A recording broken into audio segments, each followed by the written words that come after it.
버지니아 애난데일에 위치한 워싱턴 새한장로교회 한창훈 담임목사님의 주일 설교 말씀입니다. 하나님을 더욱 잘 알아가는 은혜의 시간이 되시길 바랍니다. 함께 읽을 성경 말씀은 창세기 44장 32절로 33절에 있는 말씀입니다.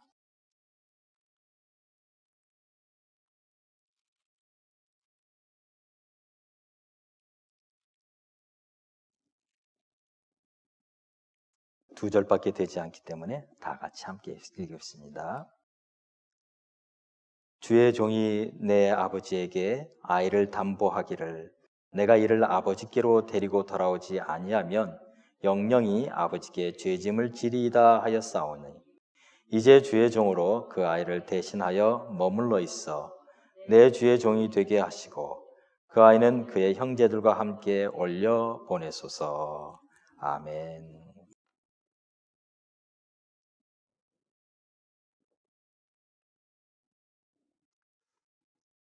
여러분,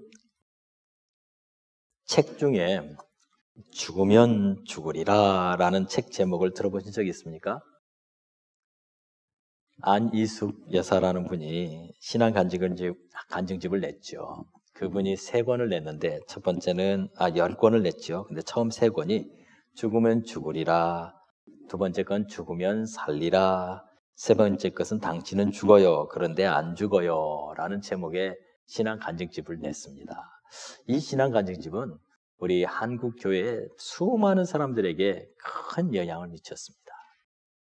이분에게는 간증이 있습니다. 그분은 일제시대에 태어나서 일본에 가서 공부까지 했던 아주 뛰어난 수재였습니다. 그런데 그분이 이제 학교 교사로 근무하다가 그 일제 신사참배를 하지 않게 됩니다. 모든 학생들과 선생님들이 다 신사참배를 하는데 자기만 신사참배를 하지 않죠. 그러니까 그때부터 이제 일본 순사에 이제 그 대상이 돼서 표적 대상이 돼서 도망을 다니죠. 그러다가 한 번은 일본 의사당에 가게 됩니다. 1940년 2월에 일본의 의사당에 가서 일본에 있는 의정자들에게 이 한국을 식민지화하는 것 그리고 이 친사참배하는 것은 잘못된 것이라고 그렇게 말을 하죠. 의사당에 가서 그는 외칩니다. 일본은 유황불로 망합니다 라고 외쳐요. 정말 대단한 거죠. 여자의 몸으로 더군다나 일본에 가서 일본은 유황불로 망합니다 라고 그렇게 소리를 칠 수 있었다는 건 대단한 용기였어요. 이 신앙이 없었다면 그렇게 할 수 없었을 거예요. 그런데 그분이 그렇게 외치고 나서 바로 잡히죠. 그래서 평양 형무소에 이제 수감됩니다. 6년 동안 여자의 몸으로 온갖 고난을 다 겪습니다. 그런데 이제 사형 집행 날이 다 왔습니다. 이제 사형 집행을 앞두고 몇 시간이면 이제 이분은 이제 사형당하는데 그날이 광복절이었어요. 8월 15일. 그분은 그 광복의 소식을 들으며 8월 17일 날 석방됩니다. 그래서 나중에 그분이 말합니다. 나는 실패한 순교자입니다 라고 말을 해요. 그러나 그가 감옥에 있었던 그 6년의 옥고는요 그의 삶을 완전히 바꿔놓았어요. 그 간증이 바로 이 죽으면 죽으리라, 그리고 그 이후에 일어나는 모든 간증들이 죽으면 살리라, 이런 간증들이었어요. 여러분, 어떻게 하면 우리가 죽어도 살 수 있을까요? 어떻게 죽는데 살 수 있을까요? 오늘 우리는 이 본문을 통해서 하나님께서 죽는 자는 산다는 것을 다시 한번 보여주는 것을 보게 되기를 원합니다. 오늘 이 본문을 이제 시작하는 부분에 보면 이제 요셉의 집에 야곱의 아들들이 전부 다 이제 들어가게 되죠. 처음에 야곱의 아들들이 들어갈 때만 해도 그들은 이제 우린 전부 다 이 집의 노예가 되는구나. 지금 그들의 안에 얼마나 많은 아픔들이 있었어요. 그런데 그들이 그 집에 들어갔는데 그들이 아버지 처음에 여행 때 자기들의 백에 돈이 들어있는 걸 발견하게 되죠. 아버지가 도로 가져가라고 그러죠. 그래서 그걸 가지고 왔는데 그것 때문에 혹시 우리를 잡으려고 했던 것인가 라고 생각했지만 아니요. 청지기는 뭐라고 그래요? 나는 너희들에게 이미 돈을 받은 것과 마찬가지다. 돈 때문에 어려움 당하지 않았어요. 대신에 푸짐한 잔치상을 차렸습니다. 그래가지고 형제들에게 전부 정말 그런 잔치상을 베풀어줘요. 옥에 갇혀 있었던 시므온도 다시 찾게 됩니다. 그리고 그들이 원했던 곡식도 다 삽니다. 그리고 무엇보다도 그렇게 염려했던 베냐민을 다시 돌아가게 해줍니다. 이것보다 더 좋을 수 있을까요? 그들은 너무너무 기뻤습니다. 모든 것이 다 이루어졌어요. 그리고 이제 아버지 집으로 돌아가기 시작합니다. 아마 입에서 흥얼흥얼 노래가 나왔을 거예요. 그런데 잠시 후에 그 뒤에서 애굽의 병사들이 쫓아오는 소리가 들립니다. 그러더니 애굽의 병사들과 그 요셉의 청지기가 그들 앞에 서게 됩니다. 그리고 말을 하죠. 너희들이 감히 우리 총리님의 은잔을 훔쳐갔다고? 라고 말을 하는 것이죠. 깜짝 놀란 형제들은 이렇게 대답합니다. 창세기 44장 4절에 보면 요셉이 그 청지기에게 이렇게 말을 하라고 그러죠. 그들이 성읍에서 나가 멀리 가기 전에 요셉이 청지기에게 이르되 일어나 그 사람들의 뒤를 따라가서 그들에게 이르기를 너희가 어찌하여 선을 악으로 갚느냐. 44장 5절에 보면 이것은 내 주인이 가지고 마시며 늘 점치는 데 쓰는 것이 아니냐. 너희가 이같이 하니 악하도다 라고 말을 하라고 그러죠.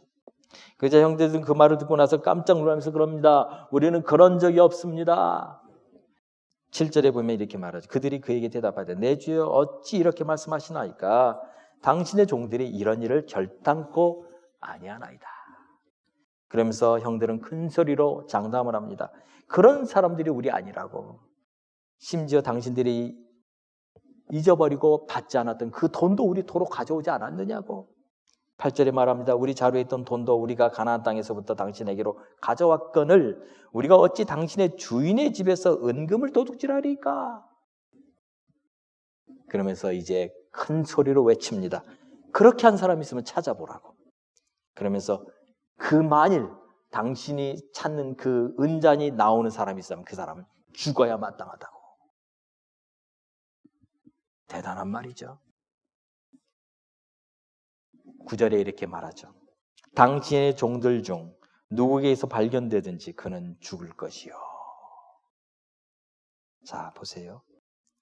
이 말을 여러분 어디선가 들어본 적 있지 않아요? 그거 발견된 사람, 그 사람 죽을 겁니다라고 말한 사람이 있었어요. 창세기 31장 32절에 보면 이렇게 말한 사람이 있습니다. 외삼촌의 신을 누구에게서 찾든지 그는 살지 못할 것이요. 우리 형제들 앞에서 무엇이든지 외삼촌의 것이 발견되거든 외삼촌에게로 가져가소서 하니 야곱은 라헬이 그것을 도둑질한 줄을 알지 못하였더라.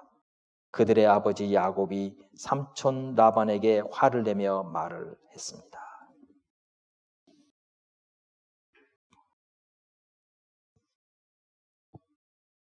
보세요. 누구든지 당신의 물건을 훔친 사람, 그 사람은 죽을 거라고.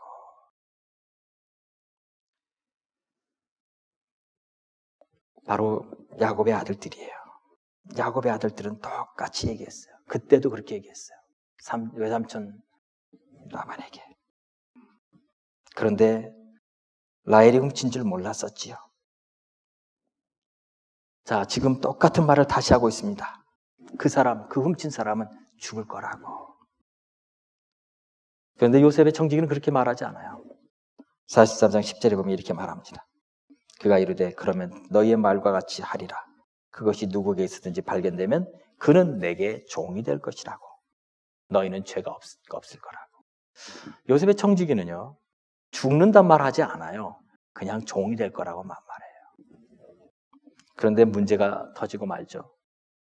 큰 형부터 막내까지 그 자루에 있는 물건을 뒤져보기 시작하죠. 그런데 결국에 막내 베냐민의 자루에서 은잔이 발견되고 맙니다. 형님들은 아무런 말을 할 수가 없었어요. 다 베냐민만 쳐다봤겠죠. 도대체 왜 그랬느냐고. 베냐민도 몰라요. 자, 11명의 형제들은 다시 돌아옵니다. 그들은 가슴을 치며 돌아오게 되죠. 기다리고 있던 애굽의 총리 앞에 그들은 전부 다 엎드립니다. 14절에 보니 이렇게 기록합니다. 유다와 그의 형제들이 요셉의 집에 이르니 요셉이 아직 그곳에 있는지라 그의 앞에서 땅에 엎드리니. 이게 지금 세 번째예요. 첫 번째 그들이 곡식 사러 왔을 때, 그리고 두 번째 다시 살아왔을 때, 그리고 세 번째 이제는 가다가 잡혀서 돌아올 때, 세 번이나 그들은 요셉 앞에 무릎을 꿇고 엎드립니다. 하나님께서 요셉에게 보여줬던 그 꿈은 이미 다 이루어졌어요. 그런데 요셉이 말하죠. 15절에 너희가 어찌하여 이런 일을 행하였느냐? 나 같은 사람이 점을 잘 치는 줄 알지 못하느냐라고 이렇게 말을 해요. 뭐라고 대답할 수 있어요? 은잔이 발견됐는데, 없을 거라고 생각했던 그 은잔이 발견이 됐는데 뭐라고 말할까요? 아무도 말할 수가 없어요. 그런데 그때 유다가 이렇게 대답하죠. 16절에 보면 유다가 말하되 우리가 내 주께 무슨 말을 하오리까? 무슨 설명을 하오리까? 우리가 어떻게 우리의 정직함을 나타내리까? 여러분, 그래도 보면 이 11명의 형제 중에서 이 형제들 가운데서 정말로 용기 있게 그 순간에 대답하는 사람은 유다 한 명뿐이라는 거예요. 루벤이 큰 형인데도 불구하고 루벤이 말하지 못해요. 유다가 말을 하죠. 왜요? 그는 자기의 목숨을 담보로 내놓은 사람이기 때문이죠. 그러면서 뭐랍니까? 16절에 하나님이 종들의 죄악을 찾아내셨으니 라고 말해요. 하나님이 종들의 죄악을 찾아냈다고 그래요. 아니, 지금 훔친 건 은잔이에요. 그런데 지금 그가 말하고 있는 하나님이 종들의 죄를 찾아냈다는 말은 무슨 말입니까? 그는 지금 이 사건을 두고 말하는 게 아니에요. 오래전 그의 과거 속에서 있었던 20여 년 전에 그가 행했던 그 죄악을 생각하는 것이죠. 오늘 이 말씀을 통해서 하나님 우리에게 두 가지 메시지를 주십니다. 첫 번째는요, 하나님은 모든 것을 보고 계신다는 사실입니다. 20여 년이 지났어요.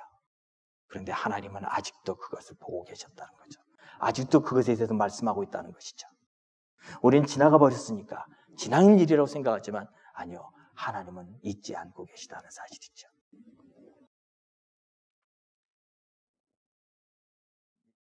유다는 그가 이 애굽에 올 때마다, 곡식 사러 올 때마다 당하는 이 어려운 일들을 계속 생각합니다. 그런데 그 속에서 그가 발견한 것은 하나님이라는 것이었어요. 왜요? 이것은 이 우연히 일어난 일이 아니라는 건 그는 알았어요.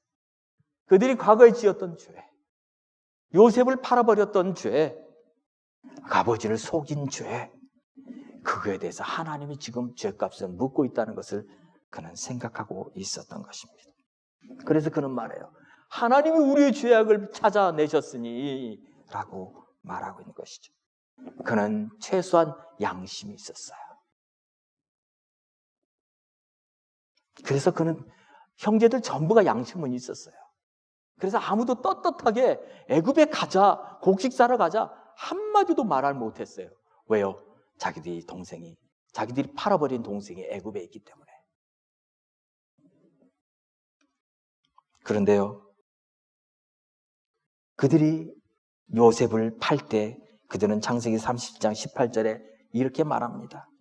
요셉이 그들에게 가까이 오기 전에 그들이 요셉을 멀리서 보고 죽이기를 꾀하여 서로 이르되 꿈꾸는 자가 오는도다.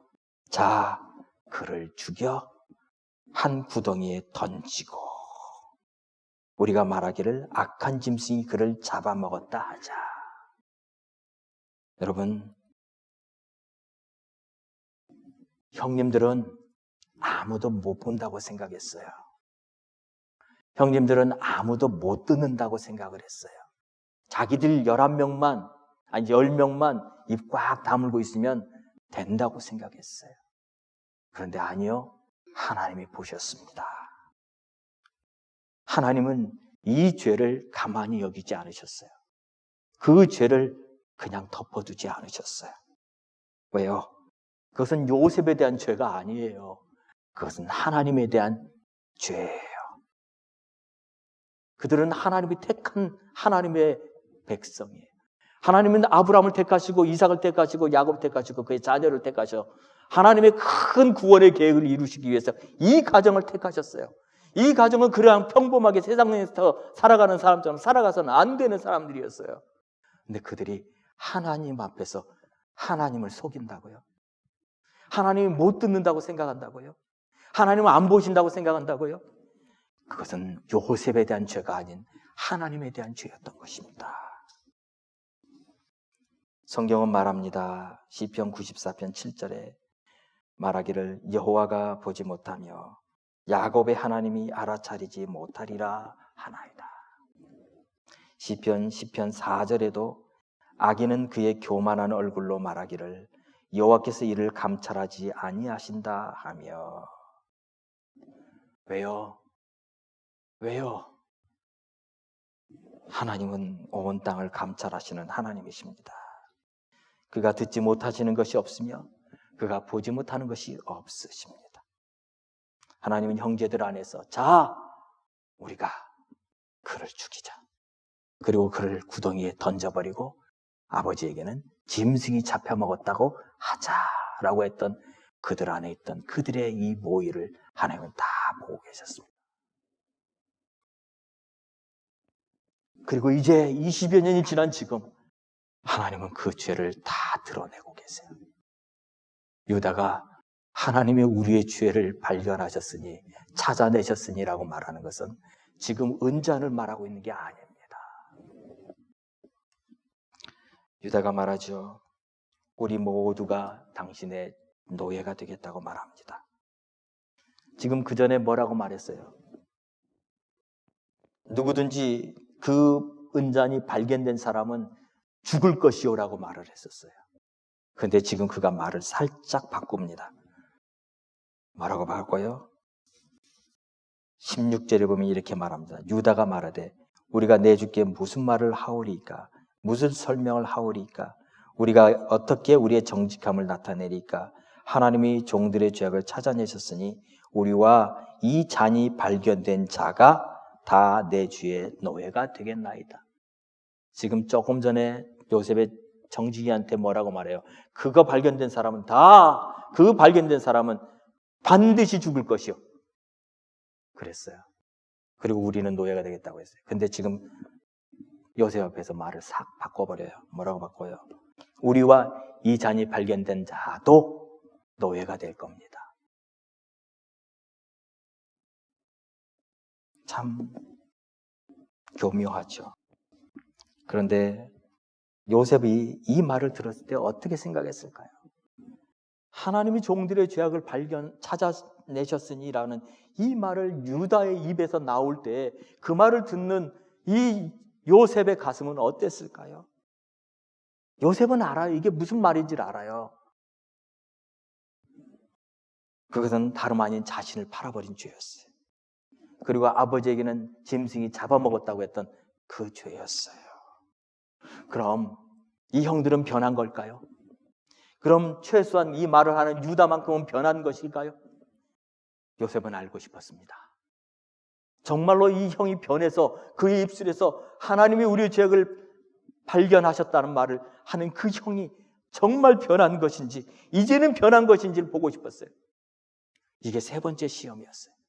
첫 번째는요, 시므온을 잡아놨습니다. 그리고 봤어요. 형님들이 그냥 가는지 아니면 시므온을 붙잡고서 우린 못 갑니다. 어떻게 우리가 시므온을 놓고 갑니까? 라고 말할 것인지. 그런데 그때 요셉은 기대했어요. 우리는 못 갑니다. 시므온을 놓고 우리는 갈 수 없습니다. 라고 말하기를 기대했었어요. 그런데 형님들은 어떻게 했습니까? 시므온 남겨놓고 가버렸어요. 형님들은 안 변했어요. 20여 년이 지났는데 안 변했더라고요. 두 번째 시험은요, 요셉의 집에 들어와서 형제들 전부 다 음식을 차려줍니다. 순서대로 앉혀놓습니다. 그리고 음식을 주는데 마지막 베냐민한테는 5배를 줬어요. 만일 형님들이 변하지 않았더라면 그 5배를 갖고 있는 베냐민은 시기했을 거예요. 물론 요셉의 앞이라 그러지는 모르지만 형님들은 아무것도 하지 못했어요. 변해가는 것 같았어요. 근데 지금 유다가 뭐라고 말해요? 하나님 우리의 죄를 발견했다고 말하는 거예요. 지금 유다가 말하는 이 말을 듣는 요셉은 형님이 변했을 거라는 생각을 하게 됩니다. 알고 싶었습니다.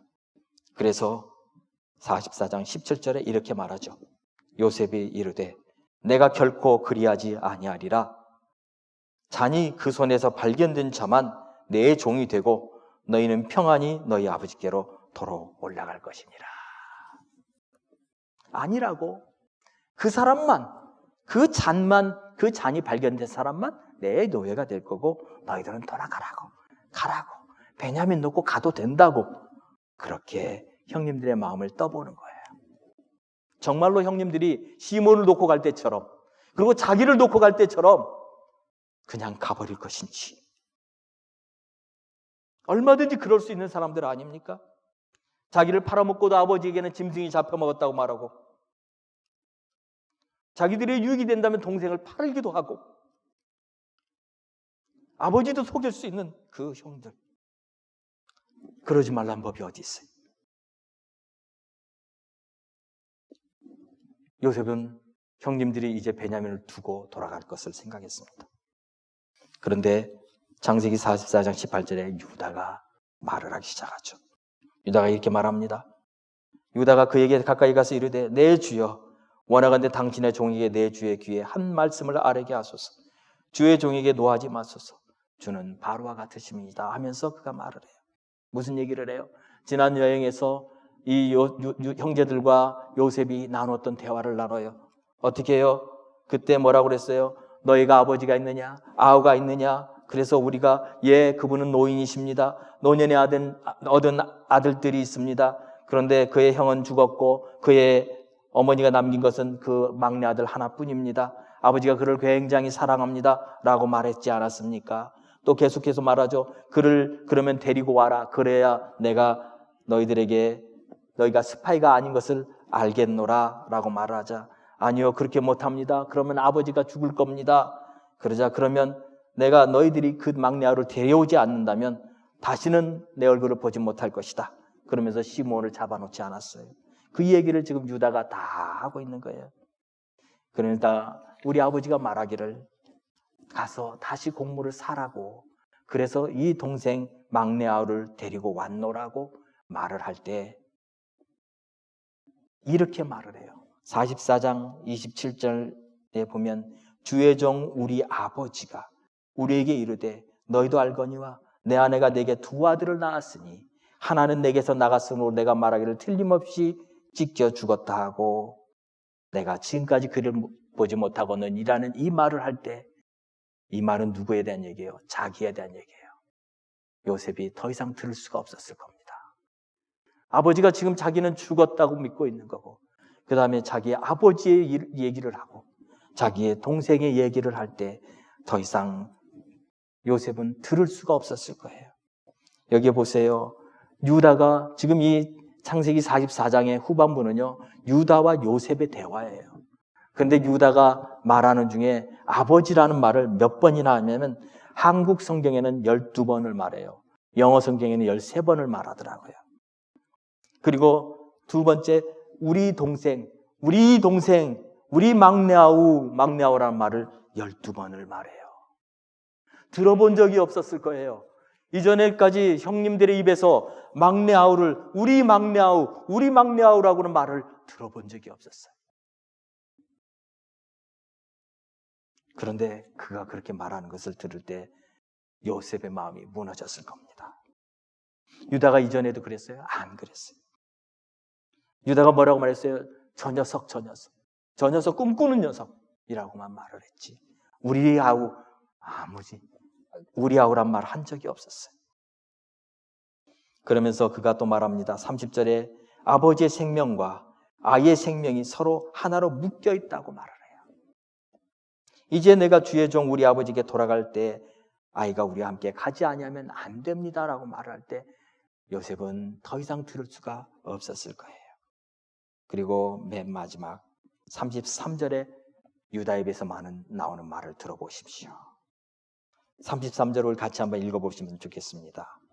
이제 주의 종으로 그 아이를 대신하여 머물러 있어 내 주의 종이 되게 하시고 그 아이는 그의 형제들과 함께 올려 보내소서라는 말이에요.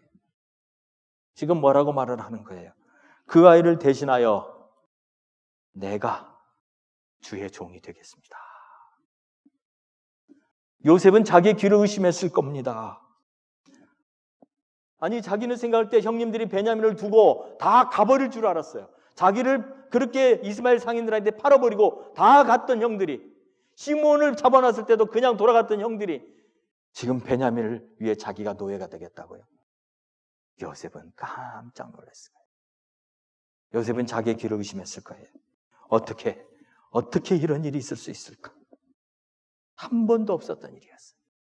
자기가 구덩이에 갇히면서, 아니 이스마엘 상인들에게 팔려가면서 형님 살려주세요 아무리 외쳐도 들은 척도 하지 않았던 형들, 어떻게 변화돼요? 오늘 두 번째 주시는 말씀이 이거예요. 깨닫는 자가 변화된다는 거예요. 깨달았어요. 무엇을요? 하나님이 자기의 죄를 찾고 계셨다는 사실을 깨달았어요.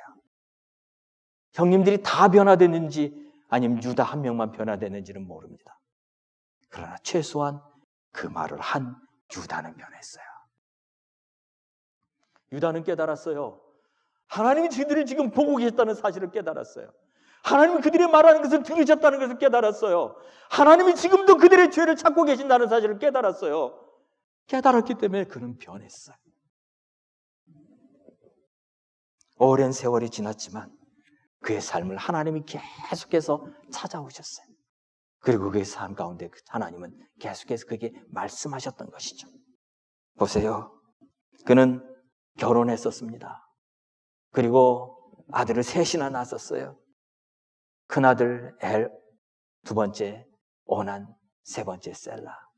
그런데 며느리 다말을 맞이해서 큰아들이 잘 살 줄 알았는데 큰아들이 죽었어요. 두 번째 아들 오난도 죽었어요. 그는 자식을 잃은 부모의 가슴을 가진 사람입니다. 여러분, 자식을 잃은 부모의 가슴은요, 이루 말할 수 없습니다. 무엇이 그의 삶을 이렇게 바꿔놨냐고요? 그는 두 자식을 먼저 잃게 되면서 자식 잃은 부모의 가슴을 알았어요. 만일 지금 아버지에게 요셉도 죽은 거예요. 그런데 베냐민까지 죽는다면, 아니 베냐민까지 못 간다면 자기 아버지가 얼마나 가슴 아파할지를 자기는 알아요. 다른 형제들은 몰라요. 다른 형제들은 그런 고통을 경험하지 않았어요. 유다만 그런 고통을 경험했던 거예요. 유다는 알아요. 자식 잃은 부모의 마음을. 그는 더 이상 자기 아버지 야곱으로 하여금 두 아들을 잃어버리게 할 수가 없었습니다. 그는 자기가 종이 되기로 결단합니다. 요셉이 말하죠. 요셉에게 하는 말이죠. 31절에 보면 이렇게 말합니다. 아버지가 아이 없음을 보고 죽으리니 이같이 되면 종들이 주의 종 우리 아버지가 흰머리로 슬퍼하며 스올로 내려가게 함이니이다. 아버지가 이 막내 아들 베냐민이 없으면 죽으실 겁니다. 왜요? 자기가 그 심정을 알거든요. 자기도 어떻게 살아왔는지 모르는 그 시간을 살아왔거든요. 이것은 유다 안에 있는 진심이었습니다. 유다 안에 있는 그 진심은 요셉에게 전달이 됩니다. 여러분, 진심은 사람을 변화시킵니다. 하나님 앞에서 자기가 죄를 지었다는 걸 인정하는 유다의 말, 그리고 이제 자신이 베냐민을 대신하겠다는 그 진실된 말을 들을 때 요셉은 더 이상 아무 말 할 수가 없었습니다. 누가 그렇게 할 수 있습니까? 누가 그런 말을 감히 할 수 있습니까? 깨달은 자, 변화된 자만 할 수 있다는 사실입니다. 자기가 그 자리에 서겠다고요? 종의 자리에 서겠다고요? 노예가 되겠다고요? 누가 그 말할 수 있어요? 깨닫는 자, 변화된 자만 할 수 있다는 사실입니다. 그는 자기 스스로를 내어놓았어요. 바로 예수 그리스도께서 우리를 위해 자신을 내어놓은 것처럼 유다가 자신을 내어놓습니다. 유다는 스스로 죽기로 선택한 거죠. 노예의 삶을 스스로 선택해요. 그런데 보세요. 하나님은 그를 죽이지 않으세요. 여러분, 찬송가 439장에 보면요. 십자가로 가까이 나를 이끄시고 그 찬송이 있어요. 거기에 보면 하나님이 그 찬양 속에서 우리 가운데 놀라운 은혜를 주시는데 저는 이 찬양을 참 좋아합니다. 십자가로 가까이 나를 이끄시고 거기 흘린 보혈로 정케하옵소서. 십자가 무한 영광일세. 요단강을 건넌 후 영원한 시 얻네. 여러분, 십자가를 통과한 사람은요, 안식을 얻어요. 유다는 십자가를 통과한 사람이에요. 자기의 자녀 2명을 잃으면서 그는 그 고통이 얼마나 큰지를 안 사람이에요. 그는 이제 그 고통을 자기 아버지까지도 경험하기를 원치 않아서 자기 스스로가 십자가를 지기로 합니다. 그 변화된 사람, 그 사람을 통하여 하나님의 역사가 일어납니다. 여러분, 하나님의 역사는요, 이런 사람을 통해서 일어나는 거예요. 변화된 사람을 통해서 일어나는 거예요. 자기의 허물이 무엇인지 깨달은 사람을 통해서 하나님의 역사가 일어나는 것입니다. 창세기 49장에 보면 나중에 야곱이 12아들에게 축복해 줍니다. 그런데 그때 12아들의 축복 가운데 여러분, 놀라운 발견을 하게 되는 것은 유다에게 주시는 축복이에요. 창세기 49장 10절을 보세요. 이 큐가 유다를 떠나지 아니하며 통치자의 지팡이가 그 발 사이에서 떠나지 아니하기를 실로가 오시기까지 이르리니 그에게 모든 백성이 복종하리로다. 하나님이요, 유다에게 얼마나 놀라운 축복을 주셨느냐면 그의 후손 가운데 통치자가 일어난다는 거였어요. 그리고 모든 백성이 그에게 복종한다는 거였어요. 12아들 중에 큰아들은 루벤입니다. 그러나 루벤에게 그 축복을 주지 않았어요. 그러면 지금 이 12아들을 이끌어가는 요셉의 지금은 장자입니다. 그런데 요셉에게도 주지 않았어요. 그런데 유다에게 줘요. 왜요? 그는 깨달은 사람이기 때문에요. 그는 변화된 사람이기 때문에요. 그는 십자가를 지는 사람이기 때문에요.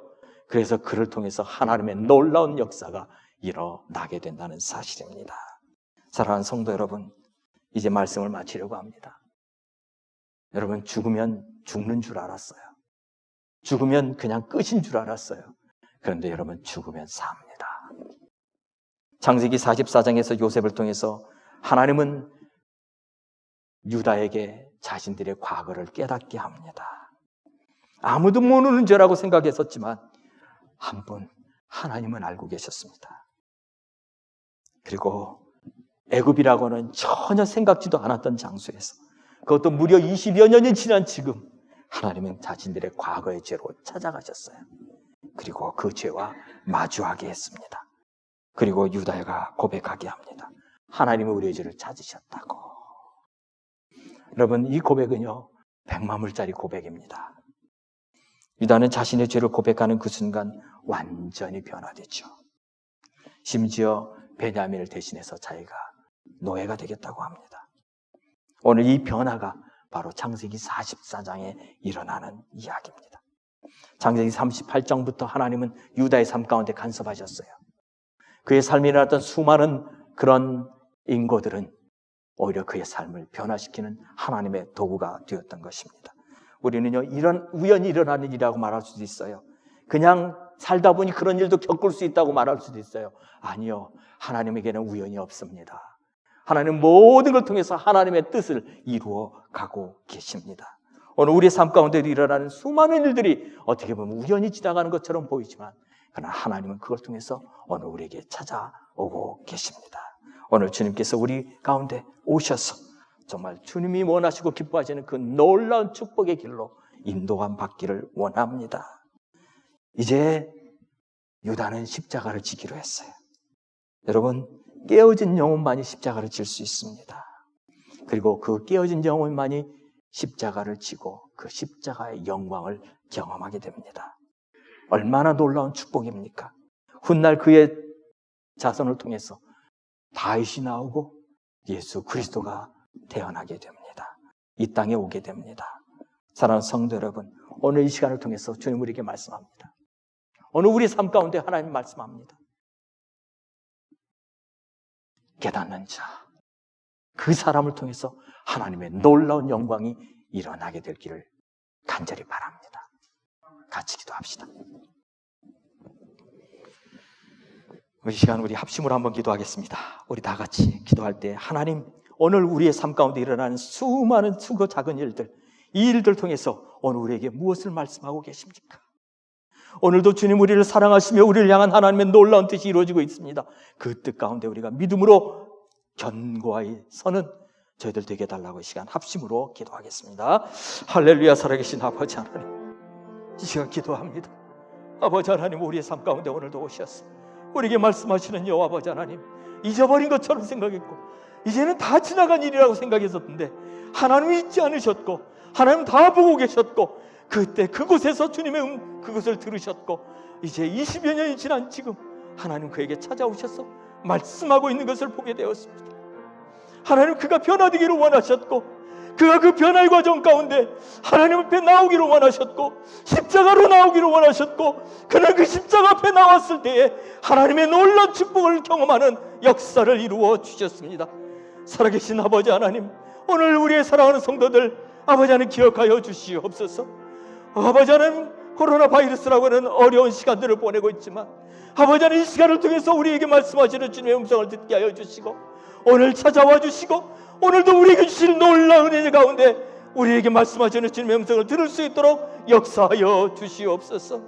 살아계신 아버지 하나님, 깨닫는 자에게 하나님의 놀라운 영광을 허락하여 주셨습니다. 깨닫는 자에게, 십자가 앞에 나가는 자에게 하나님의 놀라운 축복을 허락하여 주셨사오니 오늘 우리 사랑하는 성도들에게 이 놀라운 은혜를 허락하여 주시옵소서.